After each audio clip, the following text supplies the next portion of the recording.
안녕하세요. 황녀의 싸다가 토크 시간입니다. 네, 오늘의 황녀 사연은요. 시동생이 형수를 사랑한다고 고백하게 되어 이 사건을 어떻게 해결해야 할지 고민에 빠진 한 여성분의 사연입니다. 사연 읽기 전에 구독과 좋아요, 많은 공유 부탁드릴게요.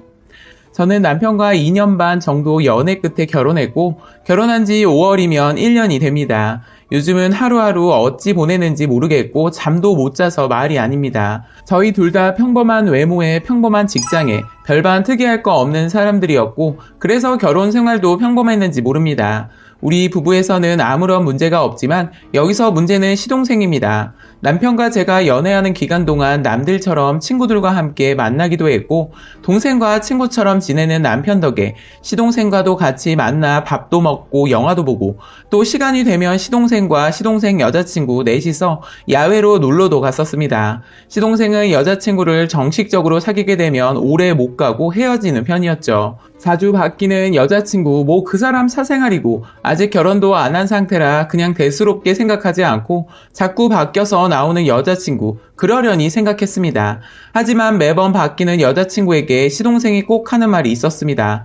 참고로 시동생은 결혼 전에도 시동생은 제게 형수라고 불렀고 이런 말을 했어요. 우리 형수만큼만 해. 나는 네가 우리 형수처럼만 하면 바로 결혼할 거야. 그때는 별반 잘해주지도 못하는 나를 좋게만 봐주는 것 같아 마냥 기분이 좋았습니다. 혹여나 여자친구가 없을 때면 제가 좋은 사람 있음 소개한다고 어떤 스타일의 여자가 좋으냐고 물으면 형수요 하고 대답을 했습니다. 그것이 전조였는지도 모르죠. 올해 1월 구정이라 시골에서 농사를 지으며 사시는 시부모님에게 내려갔더니 시어머니가 시동생을 데리고 사는 게 어떠냐고 하십니다. 시동생 대학 다닐 때부터 혼자서 고시원에서 생활했었고 지금도 취업 준비 중이라 고시원에서 혼자 살고 있습니다. 시동생은 어렸을 때부터 좀 허약 체질이었고 혼자 지내다 보니 밥도 제대로 안 챙겨 먹으며 친구들이랑 술이나 먹고 다닙니다. 그 모습을 볼 때마다 어머니 마음이 안 좋으셨나 봅니다. 시부모님 말씀을 듣고 제가 주저하지 않고 흔쾌히 그렇게 하겠다고 했습니다. 시댁 식구들 저한테 자기 가족처럼 너무너무 잘해주십니다. 그래서 저 역시 잘하고 싶은 마음과 아침에 일찍 나가 학원이며 도서관 다니는 시동생 밥도 못 챙겨줄까 싶은 마음이었죠.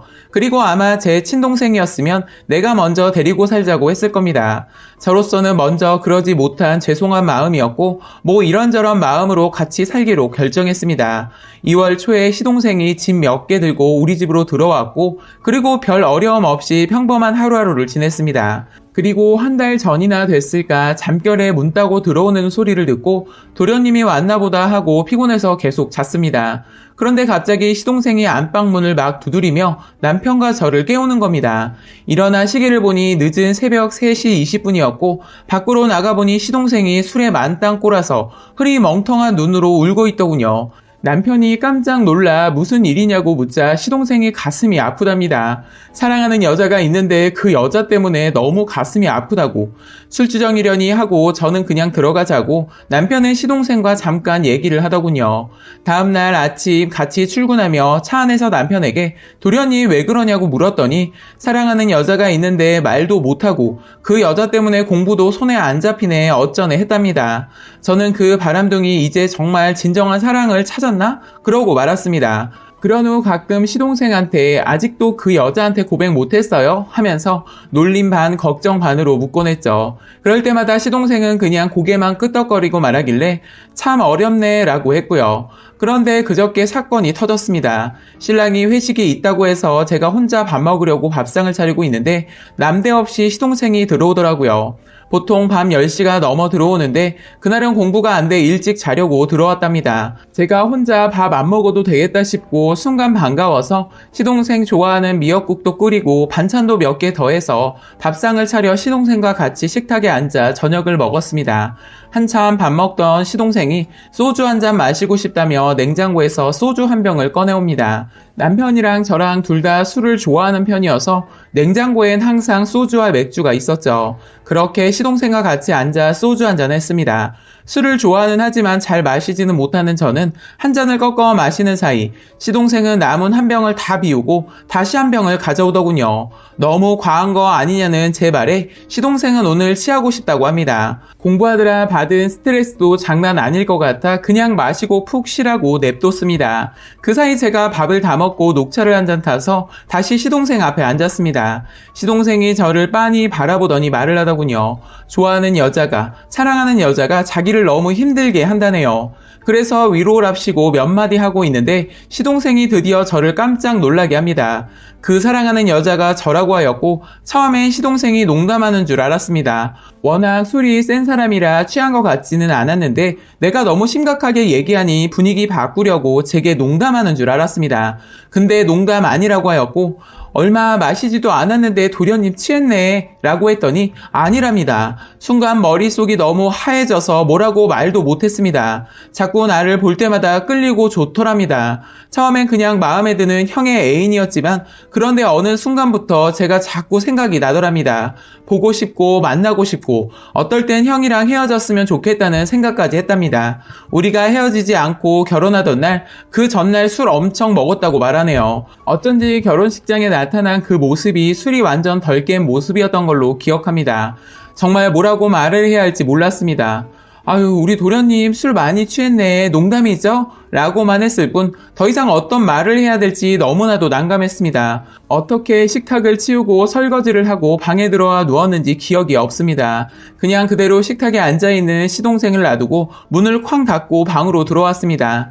남편이 회식이 끝나고 집에 들어올 때까지 정말 그 시간이 너무 길었습니다. 하지만 막상 회식이 끝나고 집에 온 남편을 붙잡고 말하고 싶었지만 아무 말도 못했습니다. 뭐라고 해야 할지 몰랐습니다. 남편은 시동생이 요즘 공부도 제대로 못하고 여자 때문에 마음 닫혀있다고 걱정을 하고 있습니다. 그런 남편 앞에 그 여자가 나라고 말할 수도 없고 친구처럼 지내던 형제 사이 이상해질까봐 걱정도 됩니다. 아무튼 혼자서 머릿속이 복잡해 잠을 정말 한숨도 못 잤습니다. 다음날 일어나 보니 시동생은 벌써 나가버리고 없더군요. 이럴 땐 정말 어떻게 해야 하나요? 시동생을 내보내는 건 당연한 거지만 가장 큰 걱정은 시동생과의 이야기를 남편에게 얘기를 해야 하는 것인지 아닌지입니다. 이 부분이 가장 큰 걱정이고 제가 남편을 너무 사랑합니다. 결혼 전이나 지금이나 한결같이 날 아껴주고 신뢰하는 사랑해준 남편입니다. 동생을 친구처럼 생각하고 걱정하고 위로해주는 남편 뭐가 답인지 정말 모르겠네요. 시동생은 그러고 난 후 아예 집에 들어오지 않고 남편한테는 친구 집에서 잔다고 했다네요. 눈에 멀어지면 좀 나을 테니 먼저 집에서 내보내는 게 순리이겠죠? 하지만 남편과 시부모님께 뭐라고 말을 해야 할지 잘 해보려고 같이 살기 시작한 시동생 때문에 이렇게 머리가 아플 줄 몰랐습니다. 더구나 요새 잠도 못 자고 뒤척이고 밥도 제대로 못 먹는 나를 남편이 많이 걱정해줍니다. 누구와 얘기를 해야 할지 도대체 갈피를 잡을 수가 없고 불안하기만 하고요. 세상 살다 보면 별의별 일 다 있네 했는데 이런 일까지 제게 일어날 줄은 몰랐네요. 주위 사람한테 물어볼 수도 없고 너무 답답한 저 어떻게 해야 하죠? 라고 사연 올려주셨습니다. 오늘은 각각 틀린 두 가지의 댓글을 소개해드리겠습니다. 첫 번째, 분명한 건 우선 남편에게 말을 해야 된다고 생각합니다. 얼마나 좋아해서 배는 게 없으면 형수한테 들이대겠냐마는 그건 그쪽 입장이고 냉정히 봤을 때 지금 제정신이 아닙니다. 시동생은 아마도 남편이 집에 맨날 있는 것도 아니고 일단 말해버린 거 될 대로 되란 식으로 막 나가버릴 수도 있는 거예요. 그럼 손도 잡힐 수도 있고 그 이상으로 갈 수도 있겠죠. 지금은 그래도 수습이 가능한 단계로 보입니다. 선택의 여지가 그나마 있는 거네요. 누구한테 말해야 할지 그 단계에 있긴 하니까요. 시간이 더 가면 쓰니는 더 나쁜 여자가 될 수 있습니다.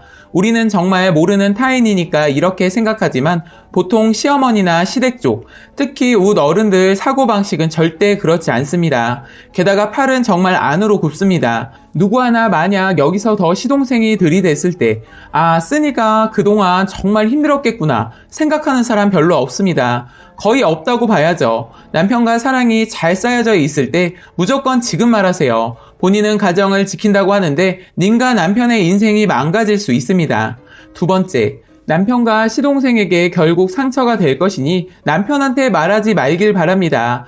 또한 말을 하게 된다면 사건이 크게 되어 다툼이 일어날 것이 뻔히 보이네요. 일단 시동생하고 얘기를 하세요. 그러면 아무도 모른 채 덮어집니다. 그 시동생도 언젠간 결혼을 할 테고 그렇게 살아가는 겁니다. 남편한테 말하면 남편은 또 괴로워하다가 동생하고 술 마시며 말하고 서로서로 어색해집니다.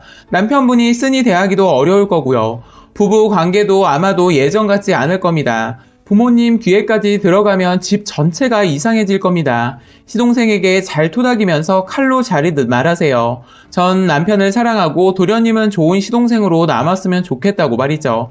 라고 2개의 틀린 댓글을 소개해드렸습니다. 오늘의 사연과 댓글 여기까지였고요. 많은 공유와 여러분들의 생각이나 느낀 점이 있다면 댓글로 표현해보시기 바랍니다. 와, 바람둥이라더니 형수까지 건드려? 망나니네, 이 새끼가.